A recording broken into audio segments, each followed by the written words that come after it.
Danielle knew exactly three things about her blind date: dark hair, a window seat, and, according to her best friend, probably a black shirt in. That was it. So when Danielle rushed into one of Seoul's most exclusive rooftop restaurants, 20 minutes late, and spotted a handsome Korean man sitting alone by the window, she didn't hesitate. She walked straight to his table. "I'm sorry I'm late." The man slowly looked up, and Danielle forgot what she was about to say. He was tall, sharply dressed, and far too handsome for the kind of man her best friend usually tried to set her up with. Perfectly styled black hair, dark, unreadable eyes, an expensive black suit, and absolutely no boring tie. Two large men in black suits stood several feet behind him. Danielle glanced at them, then back at him. "Please tell me those aren't your friends." For the first time that night, the stranger smiled. "They work for me." "Of course they do." She dropped into the chair across from him.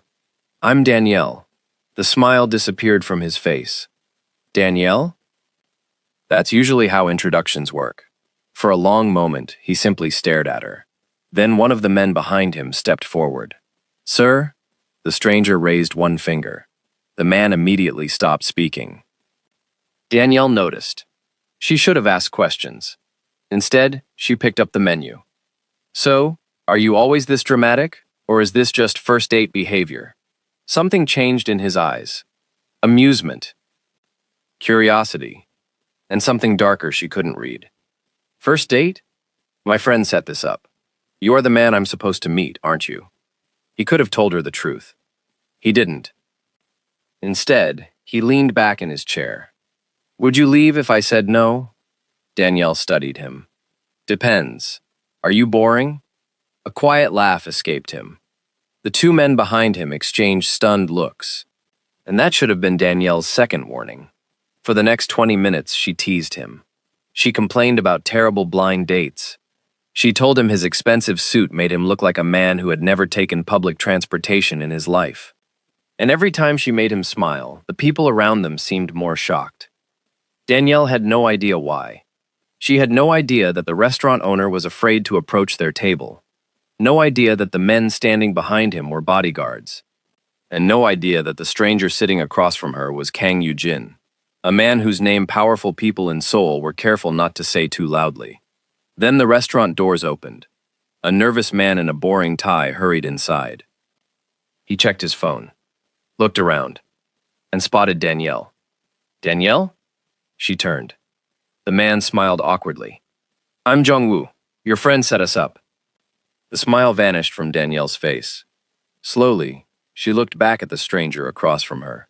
He was still sitting there, calm, watching her, almost amused. Danielle's voice dropped to a whisper. "You're not my blind date." "No." Her heart began to pound. "Then who are you?" Before he could answer, Jong-woo looked at him. The color drained from his face. He took one step backward, then another. "I'm sorry," Jung-woo whispered, and walked straight out of the restaurant. Danielle stared after him. Then she turned back to the stranger. This time, he wasn't smiling. The restaurant suddenly felt different, too quiet. Danielle looked at the two men standing behind him, at the waiter who refused to meet his eyes, at the tables around them where no one seemed willing to look in their direction. All the warning signs had been there. She just hadn't noticed them. "Who are you?" she whispered. The stranger held her gaze. "My name is Kang." Danielle slowly reached for her handbag. "I should probably go." Something flickered across Kang's face. Disappointment. "That's unfortunate." Danielle froze. "Why?" His eyes held hers. Then, slowly, the corner of his mouth lifted. The night was just starting to get interesting. Every instinct told Danielle to leave. She looked toward the door, then back at him. At the dangerous stranger who had known from the first second that she was sitting at the wrong table and had let her stay anyway. Danielle slowly released her handbag and sat back down. For the first time that night, Kang Yoo-jin looked surprised. If you're enjoying Danielle and Kang's story, don't forget to subscribe and turn on notifications, because their story is only just beginning, and you won't want to miss what happens next. Danielle sat back down. For the first time that night, Kang looked surprised. It lasted less than a second. Then his calm expression returned.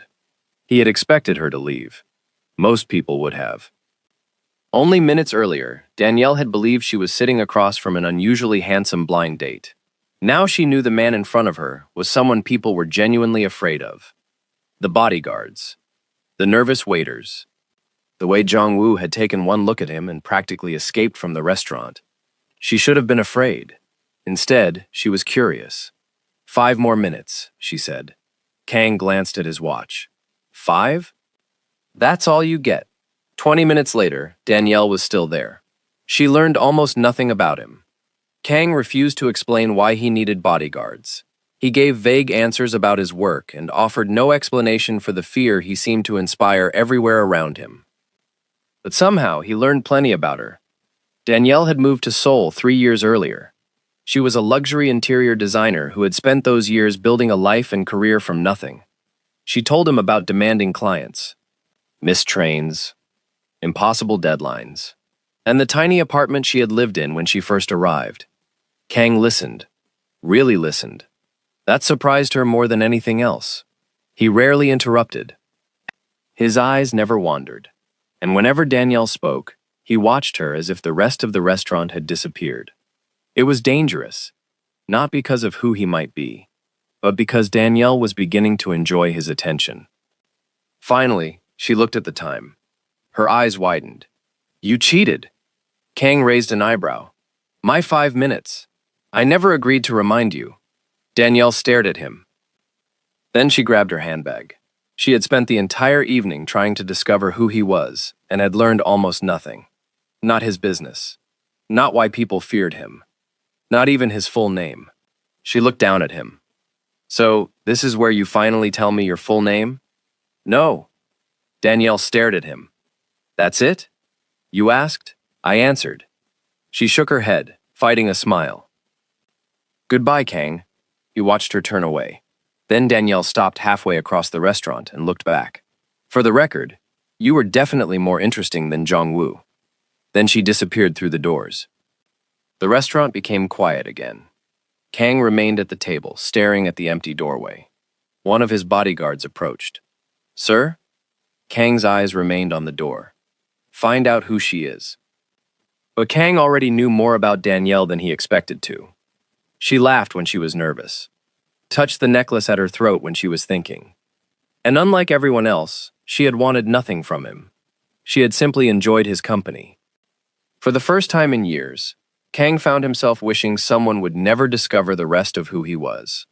The next morning, Danielle woke to 17 missed calls from her best friend, Naomi. When she called back, Naomi demanded to know if she was still alive. Then she mentioned a name, Kang Yoo-jin. Danielle stopped smiling. She searched him immediately. The first photograph made her stomach drop. It was him. Black shirt. Cold expression. Surrounded by security. The man she had spent the previous night teasing was one of the most powerful billionaires in South Korea. His empire included luxury hotels, private estates, investment firms, and some of Seoul's most expensive properties. But the deeper Danielle searched, the darker the stories became. Rumors no journalist would confirm. Articles that disappeared. Business rivals who challenged him and later vanished from the industry. Her coffee went cold.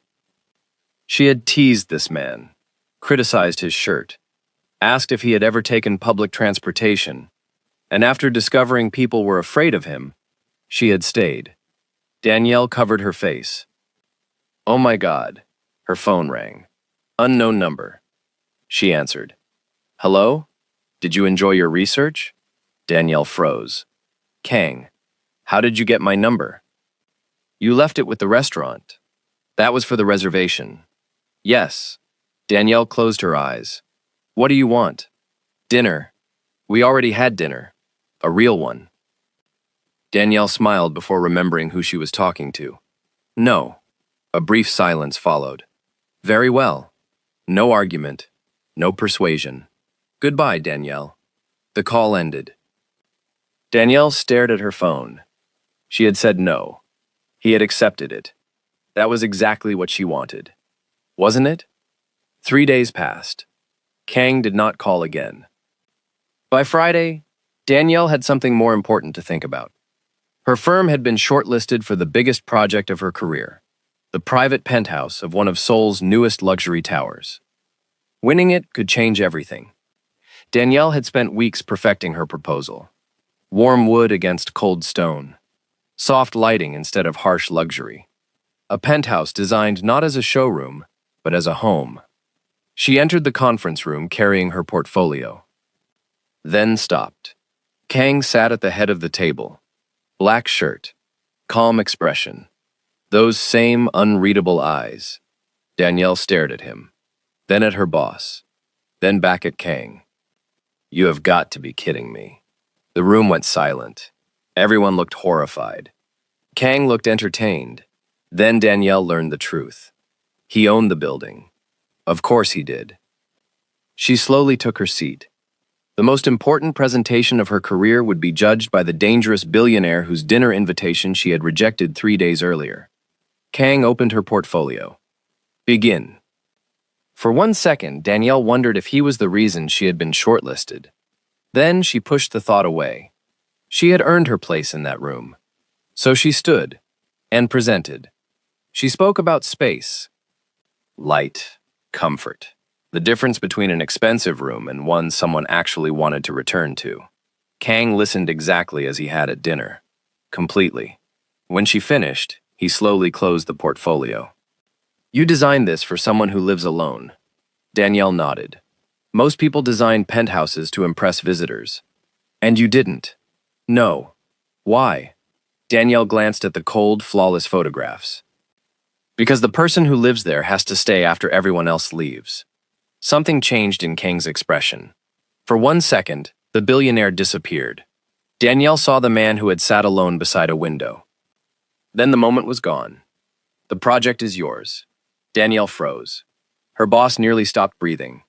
But suspicion came before excitement. Because of my work? Kang lifted his eyes to hers.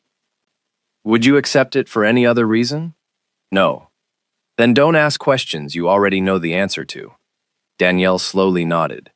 The meeting ended. Everyone rushed to congratulate her, but Danielle barely heard them. Kang had not called again. He had not chased her. He had not needed to. Somehow, Kang Yujin had walked straight back into her life. And this time, Danielle was not sitting at the wrong table. Danielle began work on Kang Yujin's penthouse the following Monday.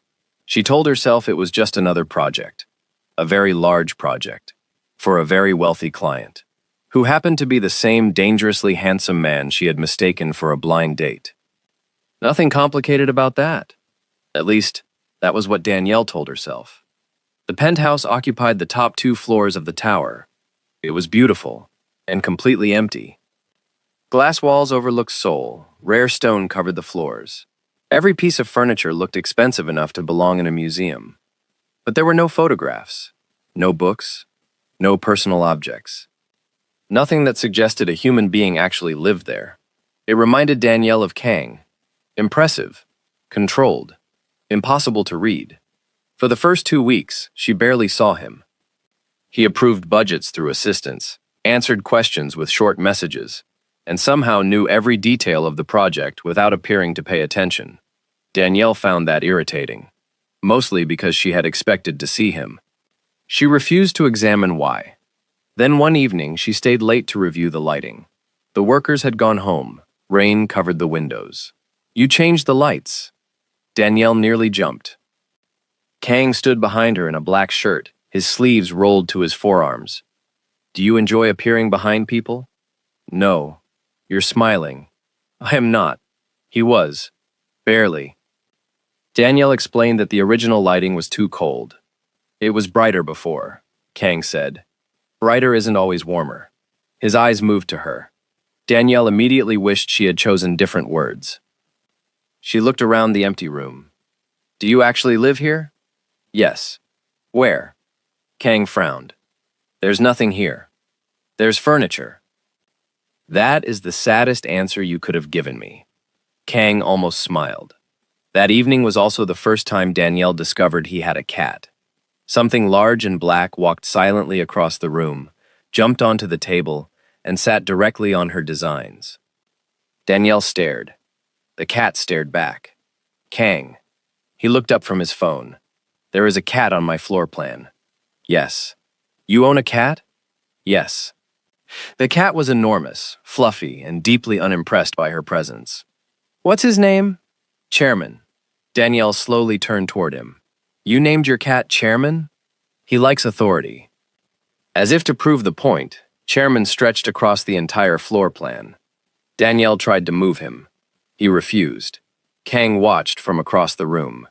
You're enjoying this. No. You're smiling. I am not. He definitely was. 10 minutes later, Chairman had moved to Danielle's lap. I thought he didn't like me. He doesn't. Chairman began purring. Danielle raised an eyebrow. Kang looked away. For the first time, she had discovered something Kang Yujin could not intimidate, control, or order around. His cat. And somehow, that made him even more interesting. Weeks passed. The penthouse changed. So did they. Danielle began seeing Kang more often. She learned that he hated unnecessary decoration, drank coffee without sugar, and owned hundreds of books hidden inside a private study no one was allowed to enter. She also discovered that, despite pretending otherwise, he carried Chairman around the penthouse whenever he thought no one was watching. Kang learned that Danielle talked to herself while working, removed her shoes when frustrated, and became impossible to reason with if she had not eaten by 7. One night, Danielle worked until nearly 10. When she finally looked up, a plate of food sat beside her drawings. Did you order this? Across the room, Kang turned a page of his book. No. Danielle looked around the empty penthouse. There's no one else here. Kang kept reading. Danielle smiled. She ate. Neither of them mentioned it. Small things became dangerous. The coffee that appeared beside her every morning. The way Kang left meetings early when she worked late. The way Chairman waited near the elevator whenever Danielle was expected. And the way Danielle stopped feeling surprised when she found Kang watching her. Nothing had happened between them. And somehow, everything had changed. One evening, Danielle found Kang standing in front of the wall she had chosen for family photographs. It was still empty. Your assistant says there are no photographs. There aren't. Everyone has photographs. I don't. For once, Danielle did not make a joke. Kang's father had died when he was young. His mother had followed years later. There had been others after that. Mentors, partners, men who helped build his empire. Some were dead. Others had become enemies. Danielle finally understood why the penthouse felt empty. It was not because Kang had no memories. It was because he trusted none of them enough to leave them where someone else could see. She quietly removed the empty frames from the design. Kang watched her. You're not going to ask? No? Why? Because if you wanted me to know, you would tell me. Something shifted between them. Not attraction. That had been there from the beginning. This was trust. And for Kang, trust was far more dangerous.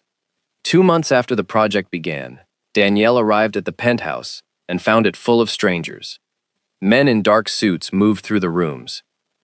The moment she entered, every conversation stopped. Kang crossed the room immediately.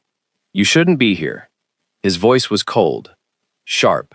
This is my project. Not today. The bodyguards were more alert than usual. One man had blood on his cuff. Danielle looked at Kang. For weeks, she had almost forgotten the rumors. Now she remembered all of them. What happened? Go home, Danielle. She hated the way he said it. Not because it frightened her, because it made her feel like a stranger again. Fine. She walked toward the elevator. Kang did not stop her. That hurt more than it should have. He called that night. Danielle ignored him. He called again the next morning. She ignored that too. By the 4th evening, Danielle returned home and found him waiting outside her apartment. No bodyguards, no car. Just Kang, in black. Of course. She walked past him. You're very difficult to apologize to. Danielle stopped. Was that an apology? No. Then you're doing terribly. Kang explained there had been a threat against one of his companies. He had sent her away because he was afraid. Not for himself. For her. You could have told me. I'm not used to explaining myself. I noticed. Silence settled between them. Then Kang looked at her with something she had never seen before. Uncertainty. I didn't want you there because I wouldn't forgive myself if anything were to happen to you. The words landed quietly. Danielle stopped breathing. Kang looked away, and she understood. Somewhere between the wrong table, the empty penthouse, and a black cat named Chairman, she had become important to him. That should have frightened her. Instead, she stepped closer, not touching. Just close enough that Kang looked back at her. You still owe me an apology. A faint smile appeared. I'm sorry. Danielle stared at him. Wow. His smile disappeared. Don't ruin it. She laughed. And just like that, the distance between them was gone. The penthouse was completed 3 weeks later. On the final evening, Danielle stood in the finished living room. The place no longer felt empty. Warm light filled the rooms. Books lined the shelves. The kitchen looked used. Chairman slept comfortably on a chair Danielle had specifically told Kang was too expensive for a cat. Kang had ignored her. Of course. Danielle should have been proud. Instead, she felt strangely sad. The project was over. She no longer had a reason to come back. Kang stood beside her. You changed everything. That was the job. I wasn't talking about the penthouse. Danielle turned toward him. The room suddenly felt too quiet. Kang stepped closer. For weeks, they had circled around this moment. The accidental dinner, the late nights, the coffee, the arguments, the cat. Every look that lasted too long. Kang lifted one hand, then stopped before touching her, giving her the choice. Danielle closed the distance herself.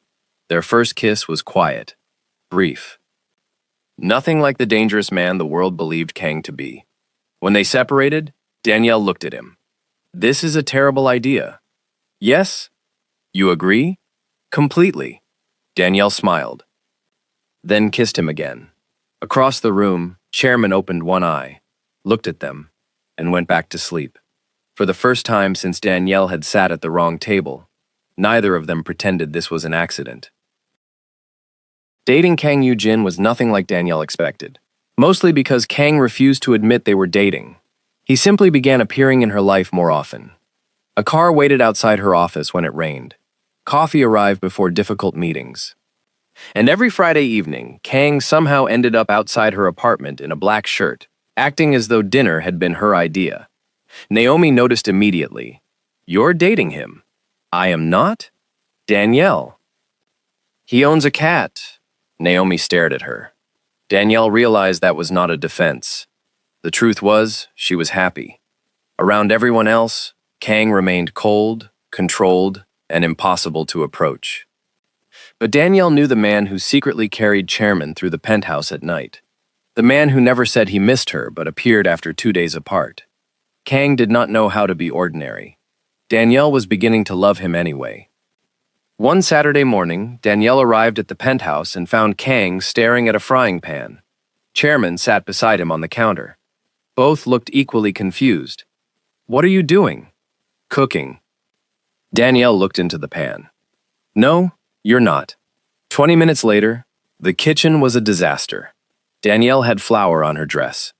Kang had burned something that should not have been possible to burn. And Chairman had stolen a piece of salmon and disappeared. Danielle looked at Kang standing in the middle of the mess. For one dangerous moment, she imagined this as her life. Then Kang's phone rang. His expression turned cold. He listened for less than 30 seconds. Stay here. Then he left. Danielle did not see him for 3 days. At first, she tried to be patient. She knew Kang's world had existed long before she accidentally sat at his table. But by the third night, patience became worry. His phone went unanswered. The penthouse was empty. Even Chairman seemed restless. Shortly after midnight, Kang finally returned. His black shirt was torn near the shoulder. There was blood on his hand. Danielle crossed the room. What happened? Nothing. She stared at the blood. That is a strange definition of nothing. It isn't mine. That did not make her feel better. Kang tried to walk past her. Danielle blocked him. You disappeared for 3 days. I was handling something. That is not an answer. It's the only one I can give you. And suddenly, Danielle understood. Kang was not only protecting his secrets, he was protecting the wall between them. She picked up her handbag. Where are you going? Home. Danielle. She stopped. His voice sounded almost afraid. I can't keep standing outside a locked door, Kang. Then she left. 3 days later, Danielle returned home and found Chairman sitting outside her apartment. A small black envelope was attached to his collar. Inside was a key and a note. 3 words. The locked door. Danielle knew exactly what it meant. The private study was the only room in Kang's penthouse she had never entered. That night, the key opened it. Maps covered the walls, photographs, company records, security reports, names Danielle recognized from the news, politicians, businessmen, men connected to corruption, disappearances, and organized crime. Kang stood near the window, waiting. He did not look powerful. He looked tired. This is who you are? Danielle asked. Part of it. Then Kang finally told her the truth. His father had built an empire in the shadows. When he died, Kang inherited his enemies. By 25, Kang had stopped trying to escape that world. He took control of it. He built legitimate companies, hotels, properties, and investments. But beneath them was another empire, one that survived because people feared Kang more than they wanted to challenge him. Danielle looked at him. Why tell me now? Because you were right. She waited. I kept asking you to trust me while giving you nothing to trust. Danielle looked around the room. Is this everything? No. She almost laughed. Of course it wasn't. But it's the door, Kang said. He had not promised to become another man. He had simply opened the door. Danielle stepped closer. I'm still angry. I know. You disappeared for 3 days. I know. You sent your cat to apologize. Kang glanced toward the door. He volunteered. Danielle tried not to laugh. She failed. Then she touched his hand. I'm not asking you to tell me everything. His eyes held hers. But don't make me love a stranger. Kang closed his hand around hers. I'll try. For Kang Yoo-jin, those 2 words were more honest than any promise. For the next month, things became almost peaceful. Danielle kept working. Kang stopped disappearing without explanation. Chairman continued ruling the penthouse. And slowly, they built something neither of them had expected. Then one evening, Danielle returned home and found her apartment door open. She stopped. Nothing had been stolen. Nothing was broken. There was only one thing waiting for her. A photograph. Danielle and Kang leaving the penthouse together. A red circle had been drawn around her face. Her phone rang. Kang. Danielle answered. Where are you? The fear in his voice told her everything. Danielle stared at the photograph. The danger was no longer hidden behind Kang's locked doors. It had found her. The fear in Kang's voice told Danielle everything. She was still staring at the photograph on her table when he called and ordered her to leave immediately. Before she could ask why, the call ended. Danielle grabbed her handbag and stepped into the hallway. The elevator doors were already open. 2 of Kang's security men stood inside. They had arrived before she even knew she needed them. That frightened her more than the photograph. Kang was waiting when Danielle reached the penthouse. The moment she entered, he crossed the room and checked her face, her hands, her clothes, making sure she was unharmed. Danielle had seen him angry before. This was different. He was too calm. The kind of calm that made every man around him careful. She placed the photograph on the table and asked who had sent it. Kang knew. And within minutes, the penthouse became a command center. Phones rang.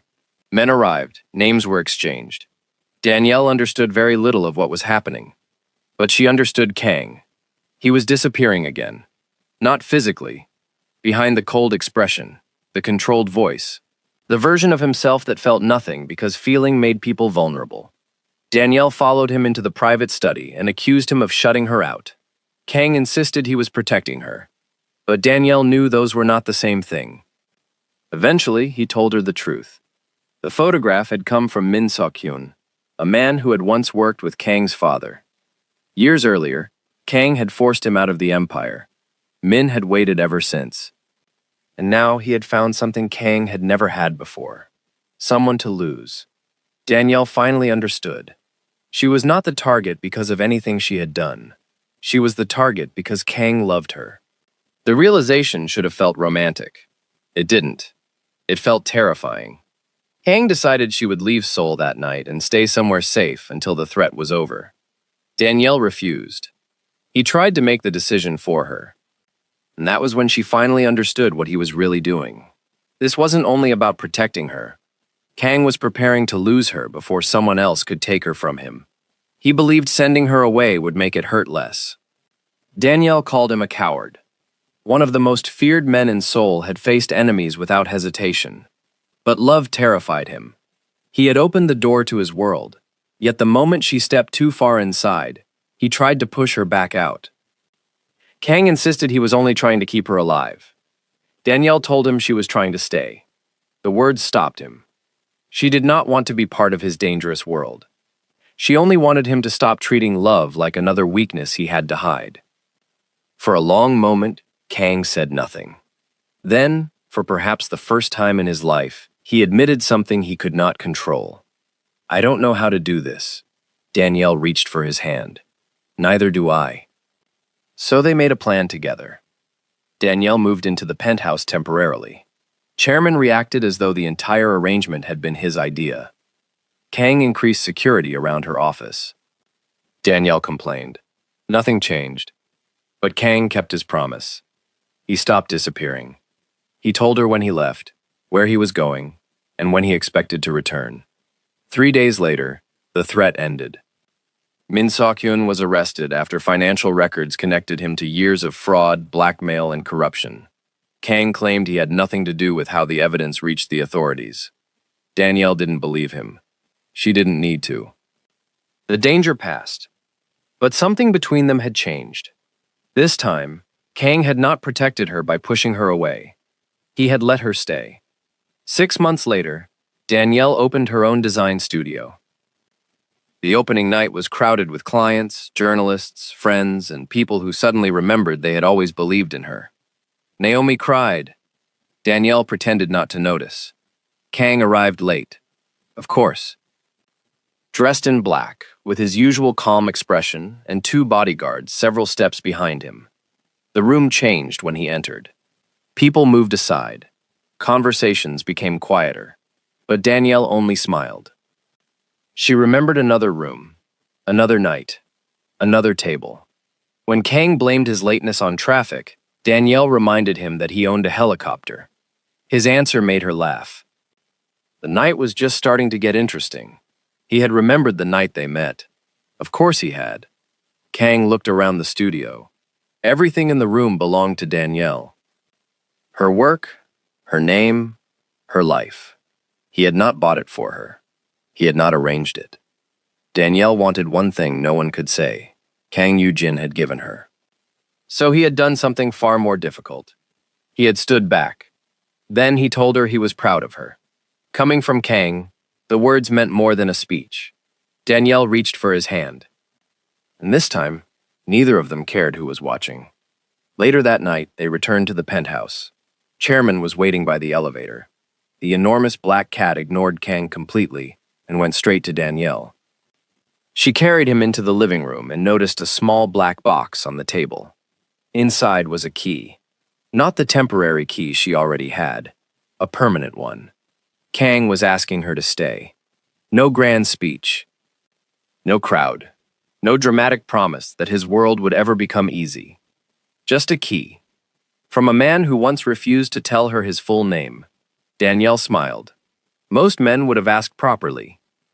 But Kang was not most men. She slipped the key into her handbag. Yes. The relief in his face lasted less than a second. But she saw it.